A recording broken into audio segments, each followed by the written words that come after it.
There are women who carry the world so gracefully that everyone forgets they have shoulders that ache. You might be one of them. You know that feeling when someone asks for just one more favor and your mouth says yes before your heart has time to whisper no? I want to talk with you today about something that lives quietly in so many of our hearts. About the exhaustion that comes from being the woman everyone can count on, but who sometimes wonders if anyone would notice if she just stopped. If she finally set down all those invisible burdens she's been carrying for everyone else. You see, there's a particular kind of tiredness that settles into the bones of women who have made kindness their religion. It's not just physical fatigue. It's the soul-deep weariness that comes from giving so much of yourself away that you start to wonder what's left that's truly yours. Maybe you recognize this feeling, the way your stomach tightens when your phone buzzes with another request. The guilt that floods through you when you even think about saying no. The way you've become an expert at reading everyone else's needs while ignoring your own whispered truths. You learned early, didn't you? That love came with conditions. That acceptance meant accommodation. That being good meant being available, being easy, being the woman who never causes problems because she's too busy solving everyone else's. And somewhere along the way, you forgot that your own heart was worthy of the same tenderness you pour out so freely to others. You became so skilled at anticipating what everyone needed that you stopped listening to what you needed. Your own voice became unfamiliar, buried beneath years of course I can help, and don't worry about me. But here's something I want you to know. Something I've learned from watching women find their way back to themselves. That weight you're carrying, it was never meant to be yours alone. Those expectations that feel so heavy, they don't define your worth.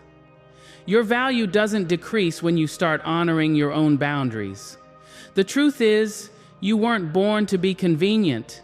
You weren't born to make everyone comfortable while you slowly disappear. You weren't born to be so selfless that you lose yourself entirely. Today, we're going to explore what happens when a woman finally decides that her own peace matters too. You know what no one tells you about being the nice girl? How it starts to feel like wearing clothes that don't fit anymore. The kindness that once felt natural begins to chafe. The smile that used to come so easily starts to feel painted on, heavy as makeup you can't wash off at the end of the day. I've sat with so many women who describe this feeling. They tell me about standing in their kitchens at midnight, cleaning up after dinner parties they didn't want to host, for people who never think to ask if they need anything. They talk about the strange loneliness of being surrounded by people who love what you do for them, but who have forgotten to see who you are beneath all that doing. There's a moment when kindness stops being a choice and becomes a prison. When saying yes feels less like generosity and more like the only option you have left. Because somewhere along the way, you became afraid of what would happen if people saw you as anything other than endlessly giving. Maybe you felt it too, that panic that rises in your chest when someone seems even slightly disappointed in you, the way you twist yourself into shapes that hurt just to avoid conflict. How you've become an expert at reading the room, sensing the slightest shift in someone's mood, ready to adjust yourself to keep the peace. You learned to make yourself smaller so others could feel bigger. To dim your light so others wouldn't feel overshadowed. To apologize for taking up space, even in your own life, especially in your own life. And the cruel irony is that the more you give, the more people expect. The more available you make yourself, the more unavailable you become to your own truth. You've become so good at being what everyone needs that you've forgotten what it feels like to simply be yourself, without performance, without the exhausting choreography of constant consideration. The cage of niceness is decorated with appreciation. People tell you how wonderful you are, how they don't know what they'd do without you. But appreciation for your function isn't the same as love for your essence. Being needed isn't the same as being valued for who you are when you're not being useful. You start to wonder sometimes, don't you? Who would love you if you stopped being so helpful? Who would stay if you became a little more honest, a little more human, a little more real? The fear of finding out keeps you trapped in patterns that drain the life from your bones. But here's what I've learned about cages, dear one. Even the most beautiful ones are still prisons. And the key to your freedom? It's been in your hand all along. You just forgot you had the right to use it. There's a sound that lives inside women like you. It's not quite a cry, not exactly anger. It's the sound of everything you've swallowed, all the words you've bitten back, every time you've chosen peace over truth. It accumulates in the spaces between your ribs, presses against your throat like a stone you can't quite swallow. You know this feeling, don't you? The way your jaw aches from smiling when you want to weep. How your chest gets tight when someone assumes you'll handle something, again, without asking if you have the capacity. The particular exhaustion that comes from performing contentment when your soul is begging for rest. I think about the women who sit across from me, their hands folded perfectly in their laps, voices steady and controlled as they describe lives that look beautiful from the outside. They tell me about successful careers, grateful families, friends who call them their rock, and then they pause, and in that pause lives the truth they've been too afraid to speak. I feel like I'm disappearing, they whisper, like I'm watching my life from the outside, wondering who that woman is who says yes to everything. I don't recognize her anymore, because there's a violence in constant accommodation, isn't there? A way that always putting others first slowly murders your authentic self. You become a ghost haunting your own life, going through the motions of a woman who has everything together while inside. Something vital is starving. The silent scream builds in layers. It's there when you cancel plans you were looking forward to because someone else needs you. It's there when you find yourself apologizing for having feelings, for taking too long to text back, for existing in ways that might inconvenience others. It's there in those moments when you catch your reflection and wonder when your eyes became so tired, when you realize you haven't laughed genuinely in weeks because you've been too busy managing everyone else's emotions to acknowledge your own. The scream is loudest in the quiet moments, when you're alone in your car and suddenly the tears come from nowhere, when you're lying in bed next to someone who loves the version of you that never asks for anything, and you wonder if they'd love the woman who actually has needs, desires, boundaries. You've become an expert at translating your screams into smiles, your exhaustion into availability, your resentment into renewed efforts to give more. But the scream doesn't disappear. It just gets louder, more desperate, more demanding of your attention. And maybe that's not a bad thing. Maybe that silent scream is actually your truest self, calling you home. Maybe it's not something to silence, but something to finally listen to. Because what if that scream isn't the problem? What if it's the solution you've been waiting for all along? Let's count the cost, shall we? Not in dollars or hours, though those losses are real too. Let's count what really matters. The dreams you've deferred so long they've started to feel foolish. The interests you've abandoned because there was always someone else's priority taking up space in your calendar. The woman you might have become if you hadn't spent so many years becoming what everyone else needed. I want you to think about the last time you did something just because it brought you joy. Not because it helped someone, not because it was productive or useful or necessary, just because it made your heart sing a little. Can you remember?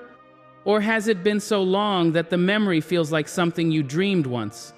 The price of being endlessly accommodating isn't just your time, it's your sense of self.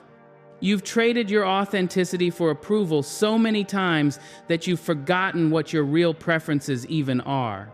When someone asks what you want for dinner, you automatically deflect to what would be easiest for everyone else. When they ask about your weekend plans, you think first about who might need you, not what would nourish your soul. You've become fluent in the language of self-sacrifice, speaking it so smoothly that even you don't notice anymore. I don't mind, You say when you absolutely do mind, whatever works for everyone else. You say, while your own desires wither from neglect. The relationships in your life have shaped themselves around your endless giving. People have learned they can lean on you without reciprocating. They've become accustomed to your flexibility, your understanding, your willingness to accommodate. And while they appreciate it, they've also come to expect it as simply who you are, rather than recognizing it as a choice you make every single day. Your energy has become a resource that everyone else mines freely. Your time has become public property. Your emotional bandwidth has become everyone's emergency fund. And you've learned to run on fumes and call it generosity. The price shows, up in your body too, the tension that lives in your shoulders from carrying concerns that aren't yours. The insomnia that comes from a mind that won't stop planning how to make everyone else's life easier. The way stress manifests when you can't express what you're really feeling.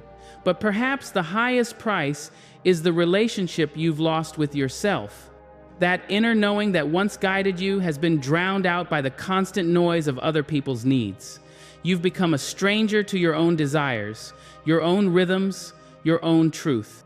You measure your worth by how useful you are, how much you can endure, how little you can need. Success feels like keeping everyone happy. Failure feels like disappointing anyone, even slightly. But what if I told you that recognizing this price isn't the end of the story? It's just the beginning of reclaiming what you've lost. There comes a moment, often quiet and unassuming, when something shifts deep inside a woman's chest. It might happen while you're standing in your kitchen, surrounded by dishes from yet another meal you cooked for people who forgot to thank you. Or maybe it's in your car, after leaving a conversation where you apologize 3 times for opinions you're perfectly entitled to have. The moment arrives differently for everyone, but it feels the same. Like waking up from a dream you didn't realize you were having. Like stepping out of a costume you didn't know you were wearing. Suddenly, with startling clarity, you understand that you've been apologizing for the basic act of being human. Sorry, I'm running late. Sorry for asking. Sorry to bother you. Sorry for having feelings about this. Sorry for needing. Sorry for wanting. Sorry for taking up space in a world that has every bit as much room for you as it does for everyone else. You start to notice how often that word falls from your lips, how it's become your automatic response to existing in ways that might inconvenience others, even slightly. How? You've trained yourself to apologize for having needs, for expressing preferences, for being anything other than endlessly accommodating. And then something remarkable happens. You catch yourself mid-apology and think, wait, what exactly am I sorry for? For having an opinion? For being tired? For wanting something different than what everyone else wants? For being human in all the messy, complex ways that humans are? This moment of recognition is sacred. It's the first crack in the wall you've built around your authentic self. It's when you realize that your existence doesn't require justification, explanation, or constant apology. You have as much right to be here, to have needs, to take up space as anyone else. The shift feels both terrifying and liberating. Terrifying because you've built so many relationships on the foundation of your endless flexibility. What happens when you stop being the person who never needs anything? Liberating because for the first time in years, maybe decades, you remember that your worth isn't conditional on your usefulness. You begin to experiment with small acts of rebellion. Maybe you don't immediately respond to a text that isn't urgent. Maybe you say, "I'll think about it," instead of automatically saying yes. Maybe you express a preference without following it with 3 disclaimers about how it doesn't really matter. Each time you don't apologize for being human, you reclaim a small piece of yourself. Each time you let someone be slightly inconvenienced by your honesty, you choose authenticity over approval. Each time you take up the space you're entitled to, you remember that you were never meant to shrink. The world doesn't end when you stop apologizing for existing. In fact, something beautiful begins. You start to discover who you are when you're not constantly trying to be what everyone else needs. Here's something no one prepared you for. The first time you say no to someone you care about and watch disappointment flicker across their face, it will feel like you've committed a crime. Your chest will tighten, your stomach will drop. Every instinct will scream at you to take it back, to fix it, to return to being the woman who never causes problems. But what if I told you that disappointing others isn't a moral failing? What if their disappointment is information, not indictment? What if learning to let people feel their feelings without rushing to fix them is one of the most loving things you can do? You've spent so long believing that other people's emotions are your responsibility. When someone is upset, you feel compelled to make it better. When someone is disappointed, you scramble to find ways to restore their happiness. You've become a one-woman emotional emergency response team, always on call, always ready to sacrifice your own well-being to maintain someone else's comfort. But here's what happens when you take responsibility for emotions that aren't yours. You teach people that their feelings are more important than your boundaries. You train them to expect that their disappointment will always result in your accommodation. You create relationships built on the understanding that your needs are negotiable, but theirs are not. Learning to disappoint others without guilt requires understanding something profound. You are not responsible for managing other people's emotional reactions to your boundaries. You can be kind about it. You can be gentle. You can be understanding. But you are not required to set yourself on fire to keep someone else warm. The guilt will come anyway, at first. It's been your companion for so long that it feels familiar, almost comfortable. When you decline that invitation you don't want to accept, when you don't immediately offer to help with something that isn't your responsibility, when you choose your own priorities over someone else's expectations, the guilt will whisper that you're being selfish. But guilt isn't always a reliable narrator. Sometimes guilt is just the sound your old patterns make as they resist change. Sometimes guilt is the price you pay for outgrowing the role of the woman who never needs anything for herself. Watch what happens when you sit with the discomfort instead of immediately rushing to fix it. Notice that people are more resilient than you've given them credit for. Most of them will adapt to your new boundaries faster than you expected. Some might even respect you more for having them. And yes, some people won't like this new version of you. Some will push back, test your resolve, try to guilt you into returning to your old patterns. These reactions tell you everything you need to know about what they valued about your relationship. If someone only loves you when you're convenient, that's not love at all. Disappointing others without guilt isn't about becoming cruel or uncaring. It's about becoming honest. It's about building relationships based on authenticity rather than accommodation. Something extraordinary happens when a woman stops whispering her truth and starts speaking it clearly. At first, her voice might shake. The words might come out uncertain, rusty from years of disuse. But like a muscle that remembers its strength, that voice grows stronger with each honest word spoken. Your voice has been buried under layers of accommodation for so long, you might have forgotten what it sounds like. Not the voice that agrees with everything, that smooths over conflict, that says what others want to hear.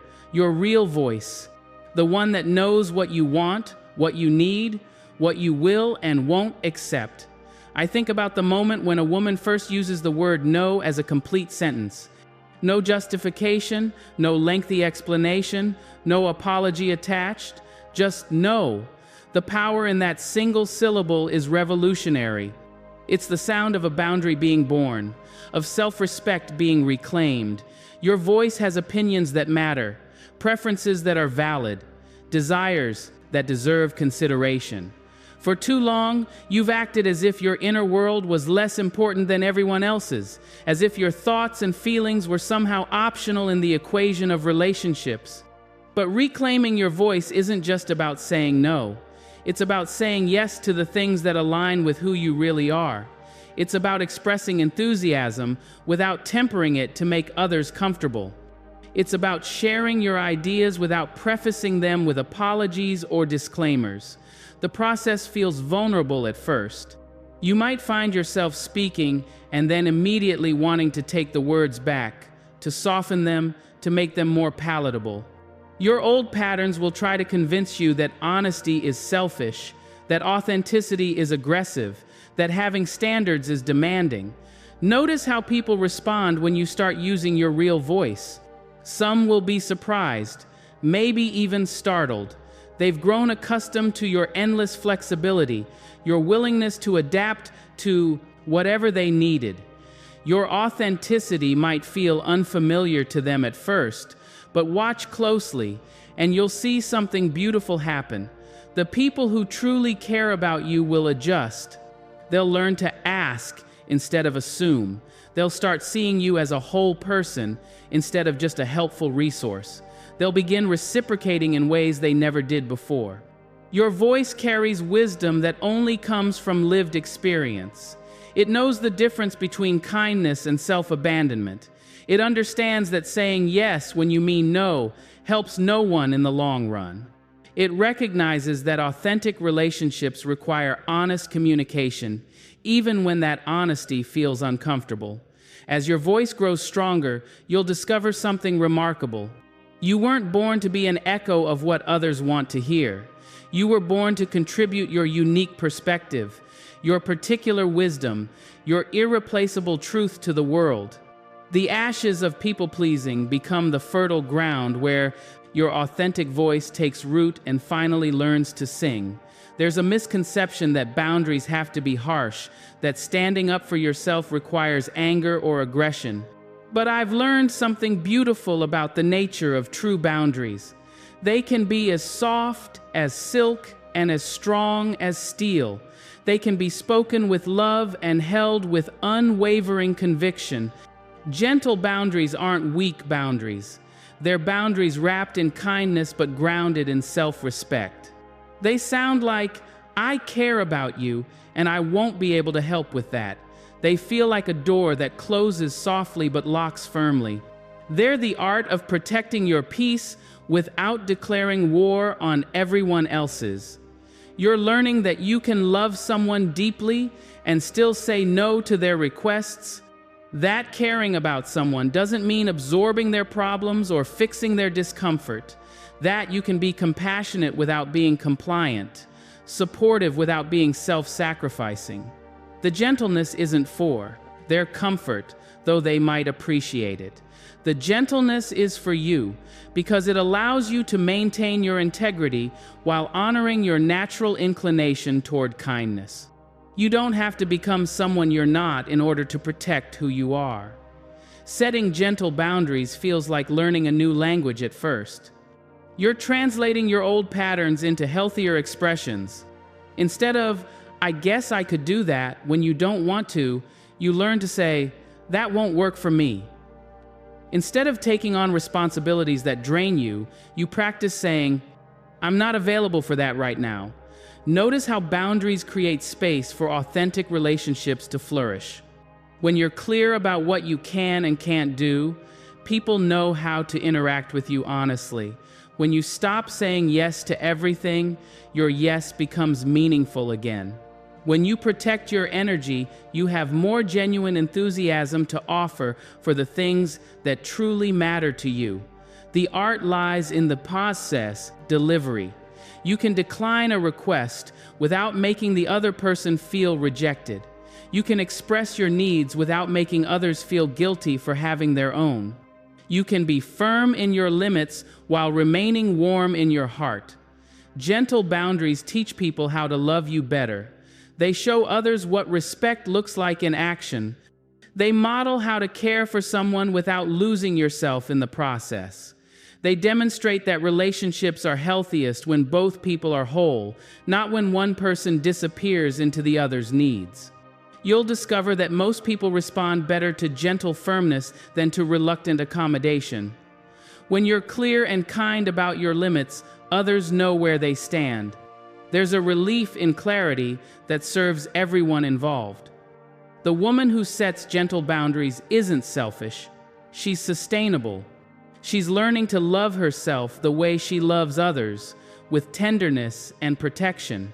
She's discovering that boundaries aren't walls that keep people out, they're gates that let the right people in. Here's one of the most beautiful discoveries you'll make on this journey. Choosing yourself doesn't require becoming cruel to others. You don't have to harden your heart to protect it. You don't have to become unkind to stop being endlessly accommodating.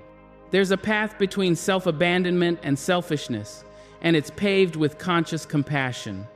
For so long, you believed in a false equation, that caring for yourself meant caring less for others, that protecting your energy meant withholding your love, that having boundaries meant building walls. But what if the opposite is true? What if choosing yourself allows you to love others more authentically? When you stop giving from a place of depletion, your generosity becomes genuine again. When you stop saying yes out of guilt, your yes carries real enthusiasm. When you stop helping from a sense of obligation, your assistance becomes a true gift. Choosing yourself creates space for voluntary love rather than compulsory service. You're learning the difference between being kind and being convenient. Kindness honors both your well-being and others. Convenience sacrifices your needs to avoid any discomfort for anyone else. Kindness is sustainable. Convenience leads to resentment. Kindness creates healthy relationships. Convenience creates dependent ones. The process requires delicate navigation at first. You're dismantling patterns while preserving your essential warmth. You're saying no to requests while saying yes to the people making them. You're protecting your peace while maintaining your compassion.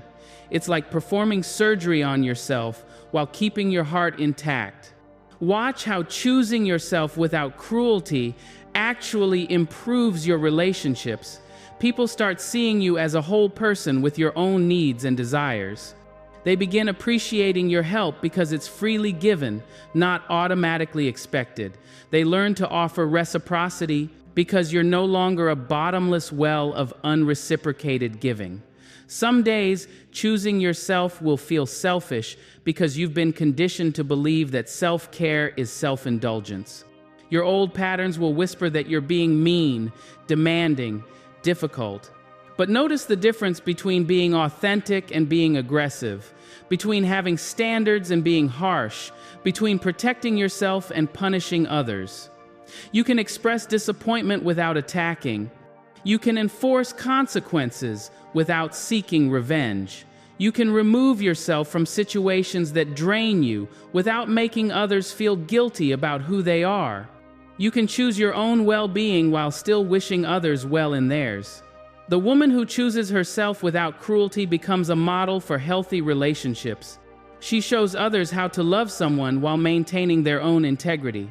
She demonstrates that it's possible to care deeply without disappearing completely. She proves that the strongest love often requires the firmest boundaries.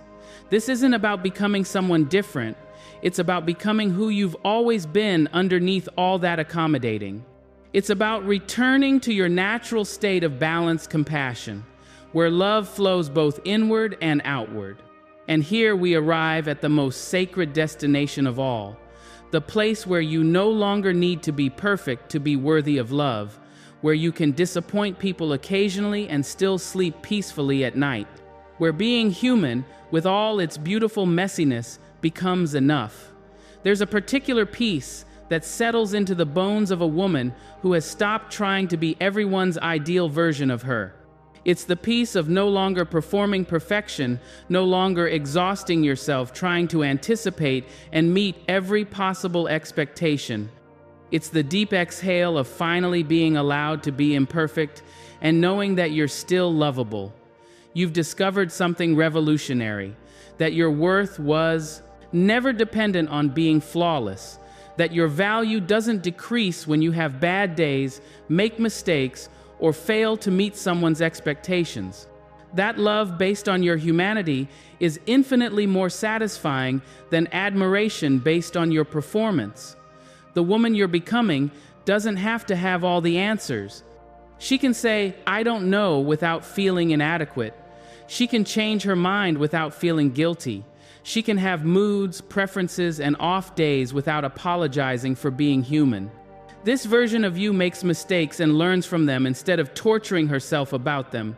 She disappoints people sometimes and extends herself grace instead of drowning in guilt. She has needs and meets them without shame, wants and pursues them without justification. You've learned that authenticity is more attractive than perfection. That vulnerability creates deeper connections than invulnerability. That people connect with your struggles more than your strengths, your questions more than your certainties, your humanity more than your helpfulness. The relationships in your life have evolved too. The ones built on your endless accommodation may have shifted or ended, but the ones that remain are deeper, truer, more nourishing. You've discovered the joy of being loved for who you are, not just for what you do. There's a lightness now in your days. You move through the world with less anxiety about how others perceive you. You make decisions based on your own truth rather than others' expectations. You give your gifts freely but not compulsively, love openly but not desperately. This peace isn't the absence of challenge, it's the presence of self-acceptance. You still face difficult decisions, complex relationships, and moments of uncertainty. But you face them as yourself, not as the person you think others need you to be. The woman who finds peace in authentic imperfection stops trying to control how others see her and starts focusing on how she sees herself. She stops trying to be indispensable and starts being irreplaceable, not because of what she does for everyone else, but because of who she is when she's simply being herself. This is your invitation to rest in this truth. You were never meant to be perfect. You were meant to be real. And real, in all its imperfect glory, is more than enough. You are not broken for having been too giving. You are not selfish for learning to receive. You are not cruel for having boundaries. You are simply, finally, beautifully yourself.